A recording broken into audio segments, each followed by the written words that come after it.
Hello and welcome viewers, I'm Pia and you're watching NewsX World. Let's take a look at the top headlines this hour. US President Donald Trump has announced that he will block Israel's West Bank annexation plans, declaring it is not going to happen. He has also signaled progress on a peace deal in Gaza and hinted at a possible agreement soon.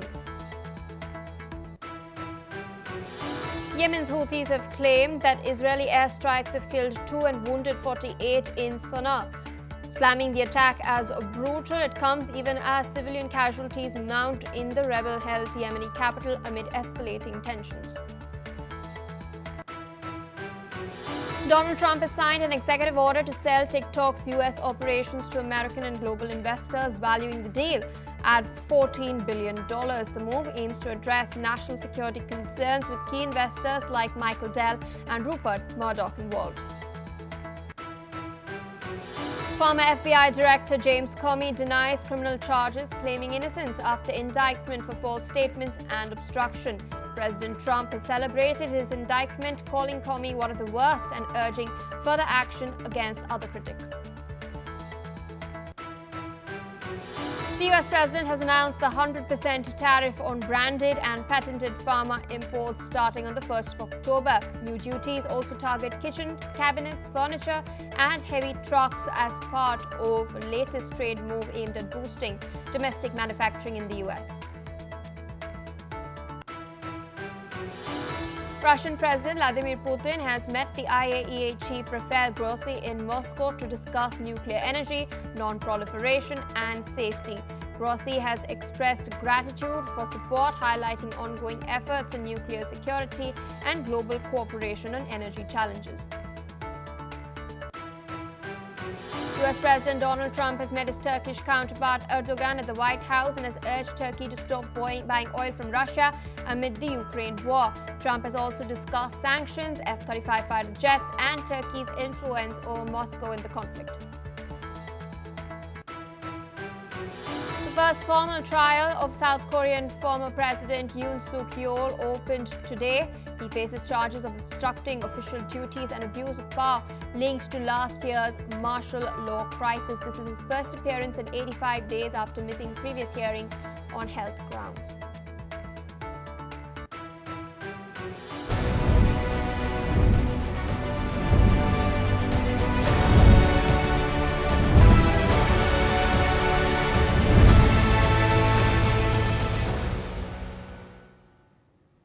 We continue with our special coverage of the United Nations General Assembly in New York City. The United Nations is marking its 80th anniversary as the global community grapples with major challenges, from the wars in the Middle East and Ukraine to the escalating threat of climate change. My colleague Thomas Porteus is on ground in New York City, right outside the UNGA hall. Let's take a look at what he has to share.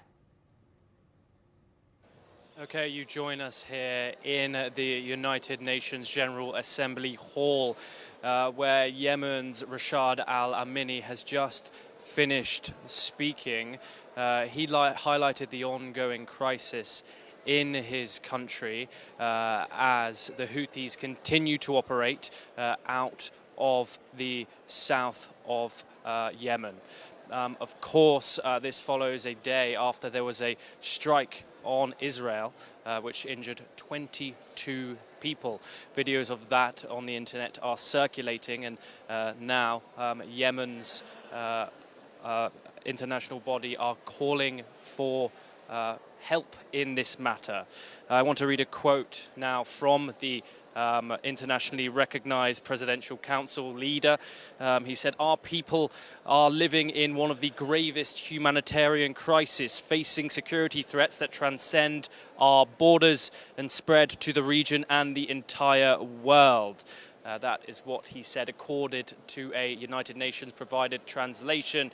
And of course, he spoke just after Palestinian President Mahmoud Abbas, who of course took most of the attention as he spoke from the Palestinian city of Ramallah in the West Bank after being denied a visa to come here. Now, of course, Middle East diplomacy has been highlighted throughout this meet.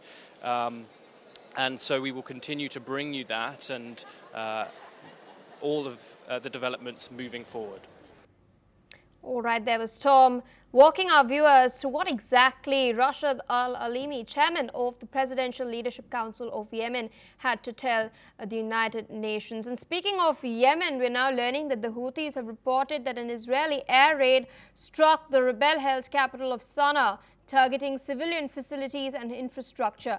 Now, according to Dr. Anis Al-Asabi, the official spokesperson for Yemen's Ministry of Health and Environment, the attack has left 9 people dead and 174 injured, including women and children, with rescue teams still searching for victims under the rubble.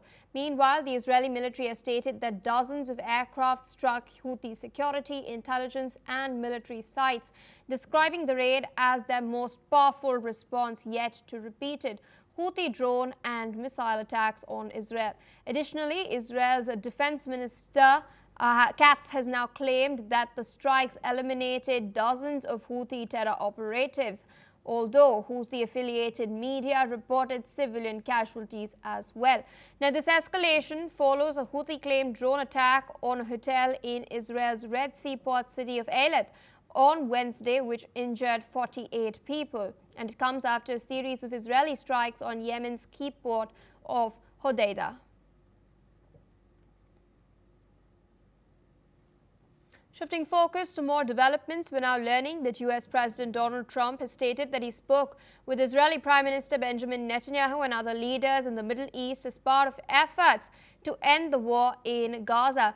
Now, speaking to reporters at the Oval Office, Trump has stated that a ceasefire deal is pretty close, and he states that he hopes it could lead to lasting peace. Trump has emphasized that he is in constant contact with leaders in the region to push for a peaceful resolution. Listen in. Great relationships with a lot of countries, and you may be even more happy when you find out, because we spoke with Bibi Netanyahu today, and we spoke to all the leaders in the Middle East, who are great people, and we're getting pretty close to having a deal on Gaza, and maybe even peace, which would be the first time in about, what, 2,000 years, I think? In the region, I'd say the first in, Steve, what would you say, first in 2,000 years, or maybe 1,000? 2 millennium. Meanwhile, the head of the UN Palestinian Refugee Agency has called conditions in Gaza absolutely unbearable. Philippe Lazzarini has stated that a recent inquiry found Israeli actions amounted to genocide, targeting civilians and destroying infrastructure. He has urged Israel to end the suffering through political action. Take a look.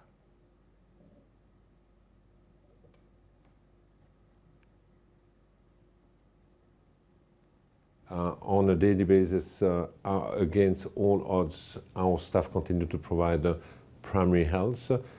We have a reservoir of teachers, and I really believe that on the day there will be a ceasefire, it should be our common priority to bring back the hundreds of thousands children currently deeply traumatized, living in the rubble, into an education system if we want to avoid to sow the seeds of more violence and extremism in the future.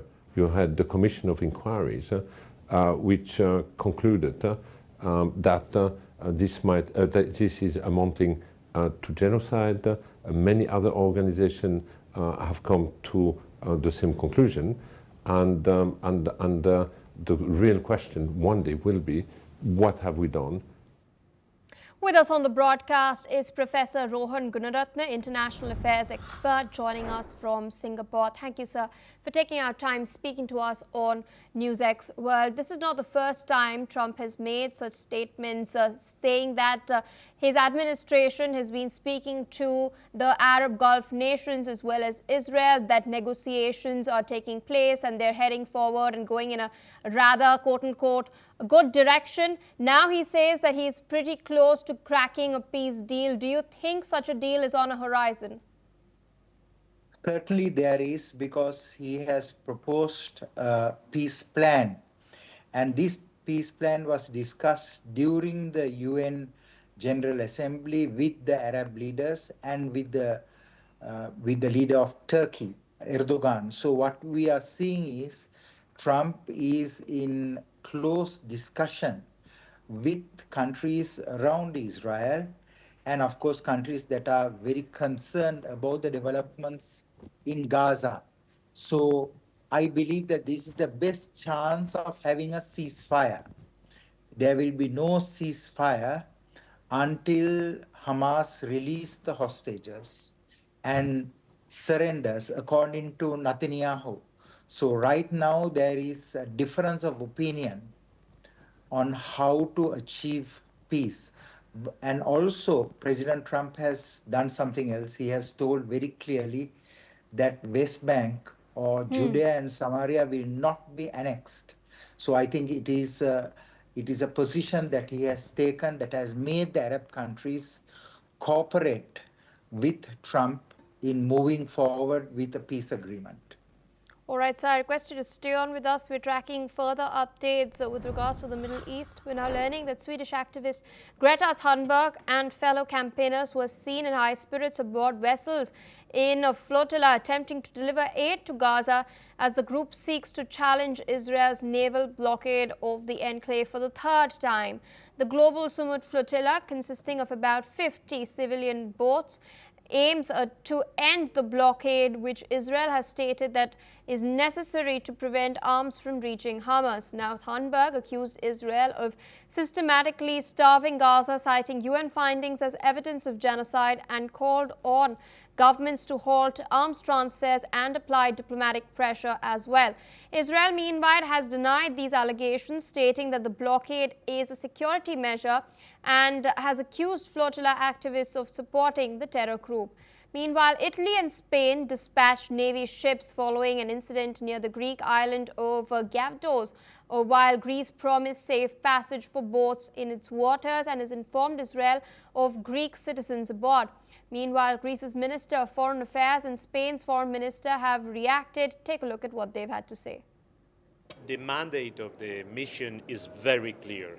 We are having many incidents with this flotilla, and this ship is there to provide assistance to the Spanish citizens, now also to the Belgian citizens that have requested for, and we are talking with other European colleagues that are inquiring about if we can do the same thing.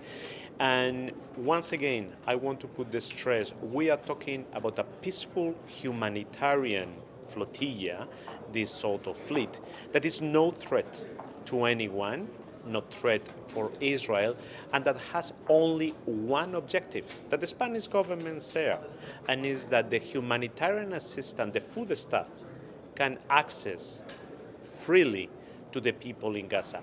I wish no fleet would be necessary. I wish humanitarian assistance and food stuff would enter Gaza as it should, through the land crossing points that are available for that. But unfortunately, the blockade that is completely illegal and with reject of Israel on Gaza prevents this from happening.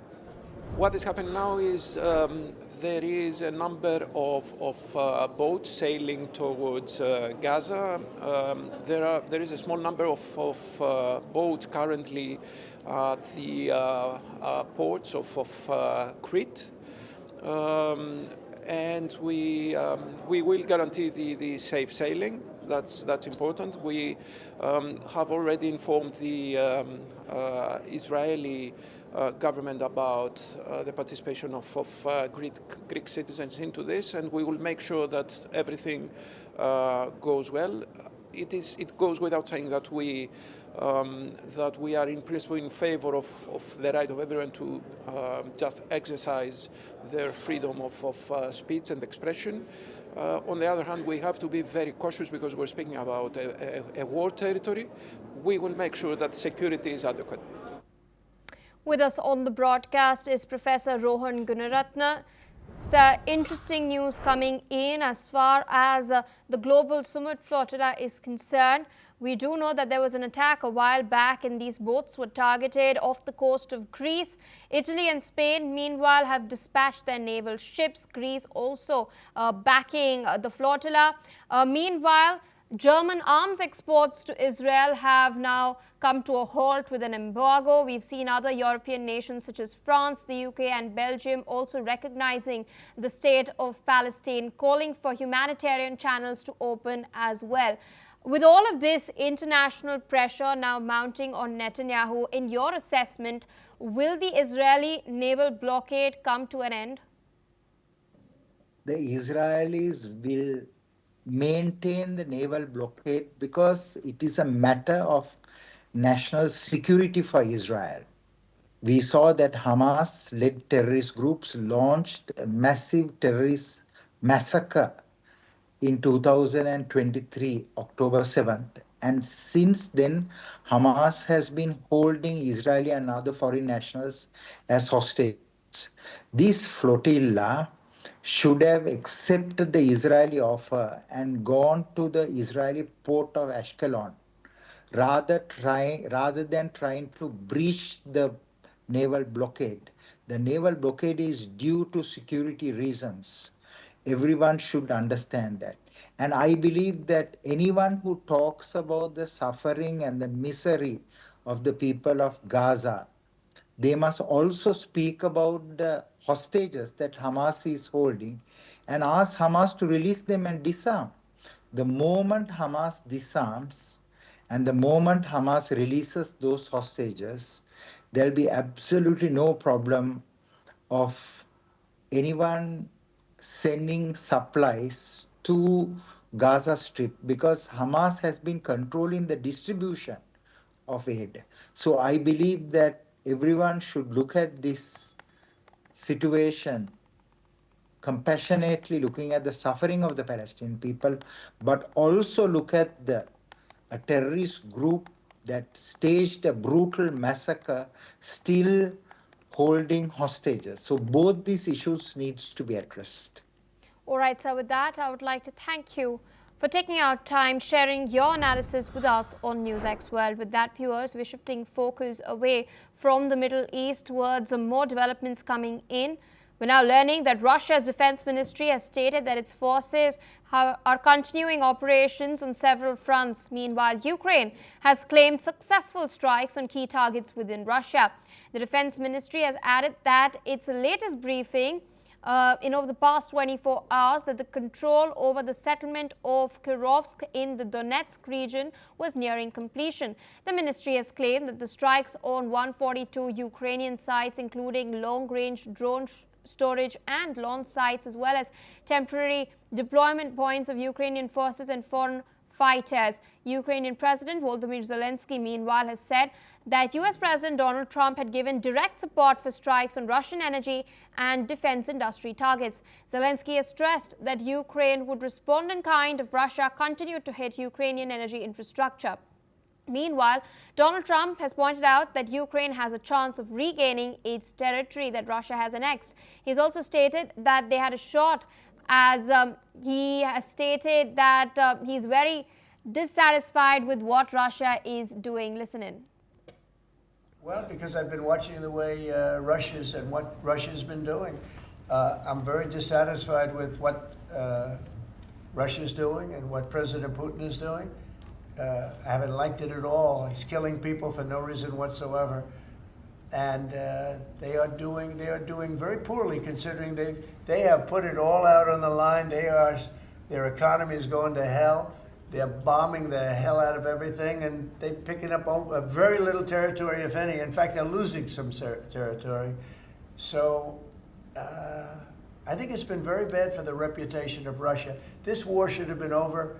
If this were our war, we would have had it over in 1 week.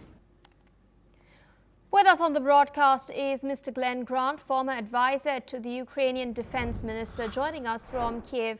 Thank you, sir, for taking out time speaking with us on NewsX World. Interesting statement from Donald Trump yet again. He had pointed this out even while he was addressing the UNGA. He stated that initially this war was supposed to be a skirmish, but then it's escalated and now it is still going on, set to enter its fifth year very, very soon.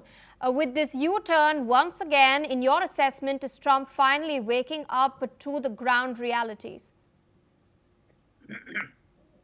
It would be very nice to think so, but one needs to actually to see some action on his part, or is it just words that actually disassociating himself in America from this problem and giving it to Europe and Ukraine themselves? Because the way it seems to me is that this is a very good way of him saying, well, I let you do this and you failed. So I think we actually need to see something a bit harder from him than just words that he can turn round on nearly in the future. And you're saying that we need much more than lip service. How do you think should the Americans then go about as far as addressing the security concerns Ukraine has on the ground? Well, America has still got huge amounts of equipment that will make a vast difference to the way Ukraine fights. And I mean, we're not talking about just modern equipment. I mean, they've got fields and fields and fields of vehicles, tanks, aircraft, almost none of which they've given to Ukraine. I mean, most of the European countries have given more tanks to Ukraine than America has. So that, you know, there's a lot more physically that they could do, but I don't think they will. I think that this is just Trump's words, and it's like excusing himself from the battle. I've given the problem to you, Ukraine. Now get on with it, but without help. And what must Europe do at this point? NATO, of course, has now banded together. We've been speaking about Operation Eastern Sentry for quite a while now. And we've also been seeing these drone incursions that have taken place in Poland, in Romania as well. So how can NATO, in fact, help Ukraine at this point? Well, one needs to separate out Europe from NATO in the arguments. And the NATO, Sakur said yesterday that NATO is actually going to step up with its Eastern Front activities, but then that doesn't tell us whether they will do anything if something actually happens across a country, because we've now seen drones in Denmark, Norway, and of course Poland with that, and nobody's actually done anything against these drones. So we actually need to see whether countries will take this seriously and in future bring down drones, or whether they will all stay collectively with NATO and do nothing. These are big questions, and there are no real sensible answers yet. All right, sir. With that, I would like to thank you for taking out time, sharing your perspective with us on NewsX World. With that, viewers, we shift our focus to more developments coming in. The drone incursions in Danish airspace has now sparked a conversation regarding the security of Europe's eastern flank. Danish Prime Minister Mette Frederiksen has now issued a statement on the drone incursions, highlighting that Denmark has been subjected to hybrid attacks. Drones were sighted at critical Danish infrastructure, both military and civilian, including airports, which were closed after suspected drone interceptions as well. All this comes as drones were earlier entering into Estonian and Polish airspace as well. The Danish Prime Minister has highlighted that she's in contact with European partners and has held talks with the Secretary General of NATO on how the NATO allies can assist Denmark in protecting its airspace. Listen in. Danmark har i de seneste dage været udsat for hybride angreb. Droner er set flere steder ved kritisk infrastruktur, militært og civilt. Det er angreb, som vi må forvente, der kan komme flere af. Og det er angreb, som har vist sårbarheder. Og det er angreb, der har til formål at skabe utryghed og splittelse. Det er angreb, der skal ryste os som mennesker og som samfund. Og for det tredje, så har jeg over de seneste dage været i kontakt med en række af mine europæiske kolleger. Jeg har talt med den tyske kansler, den britiske premierminister, statsministerne i vores nabolande, Sverige og Norge, og med den finske præsident. Ligesom jeg har været i tæt dialog med NATO's generalsekretær, og vi er nu fra dansk side i tæt dialog med NATO-allierede om, hvordan de i den aktuelle situation kan bistå Danmark, så vi kan beskytte og forsvare vores luftrum. With us on the broadcast is Ms. Shruti Das-Gupta, international affairs expert, joining us from New Delhi. Thank you for taking our time speaking to us on NewsX World. The situation in Europe, particularly Ukraine, still remains rather volatile despite Donald Trump's claims that he's trying to broker a deal. He's trying to get Putin and Zelensky on the table. We've been seeing a host of incursions, as I mentioned earlier as well, Poland, Romania, Estonia, and now Denmark as well. Do you think such hybrid attacks as the Danish Prime Minister has put forth will only continue to escalate? Well, thank you so much for inviting me. I do understand that this is more like testing waters, testing defense equipment. There was another statement by the Danish authorities where they said it was a professional actor, but they could not identify who it was. So it could be a random posturing by somebody. It could be a pro-Russian authority taking cognizance of where all military equipment is. Of the 5 Danish airports, 2 were shut down. But of the 5 that were attacked, 2 were also militarily important. One of them has F-35s sitting there. So I do understand that this might be a form of testing waters to see exactly what NATO defenses are like, what NATO actions are like.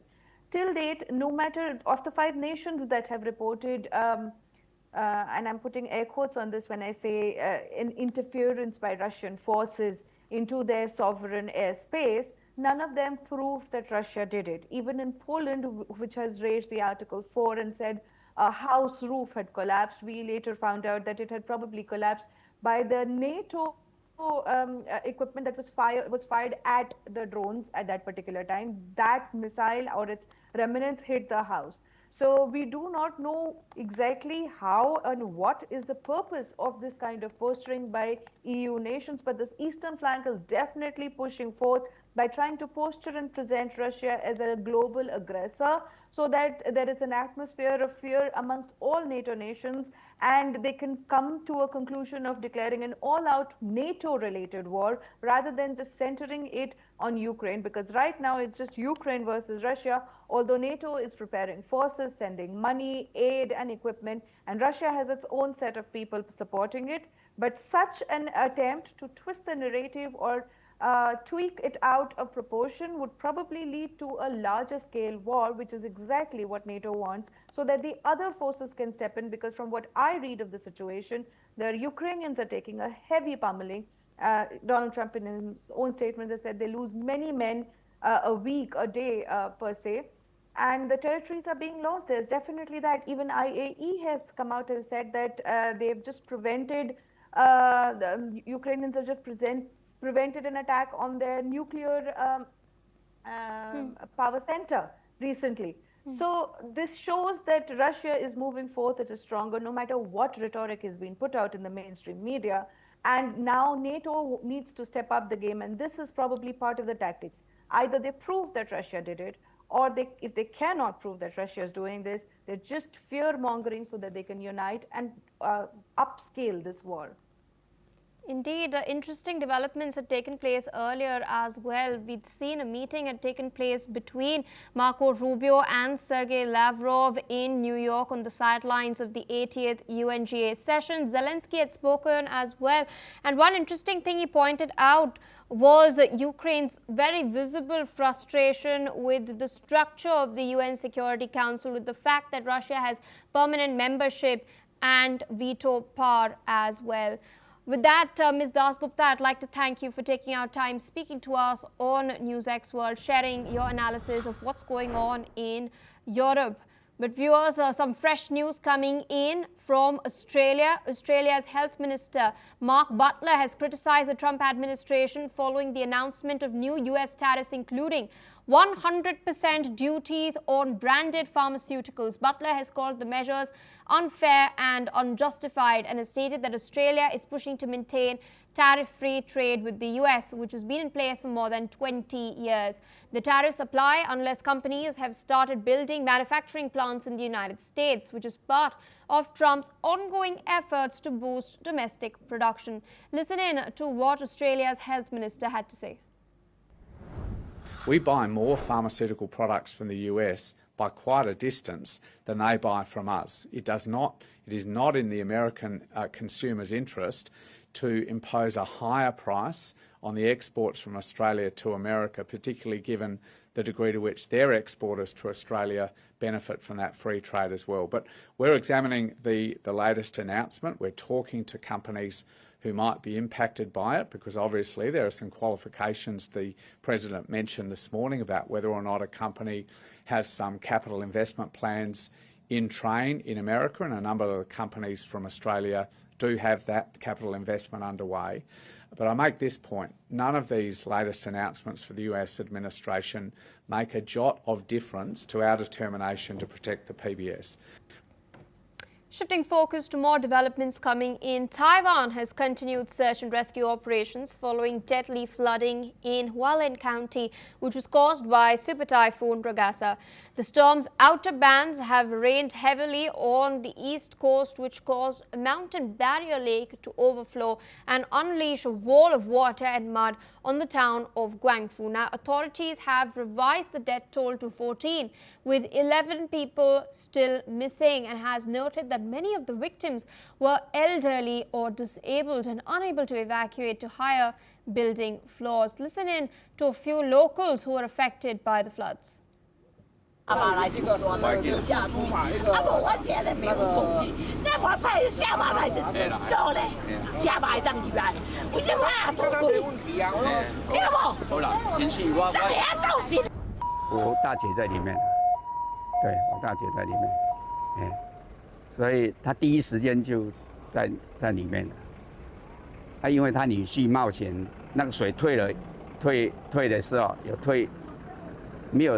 还到腰的时候，他们有勉强进去，结果在屋子里面，他往生在里面，都是泥沙哈，在里面往生了，也没办法给他弄出来，因为还报警以后，等到警察来了，水又淹起来了，没有办法进去把他。Meanwhile, rescue teams continue to wade through thick sludge using excavators in order to search homes and clear the debris. Additionally, aid distribution and cleanup efforts are underway for residents impacted by the disaster. Friends and family of the missing remain anxious, hoping for news as authorities work to recover survivors and assess damage in the flood-ravaged town of Guangfu. Viewers, due to paucity of time, this is all we have for this bulletin. More news and updates on the other side. Stay tuned as we dip into a quick short break.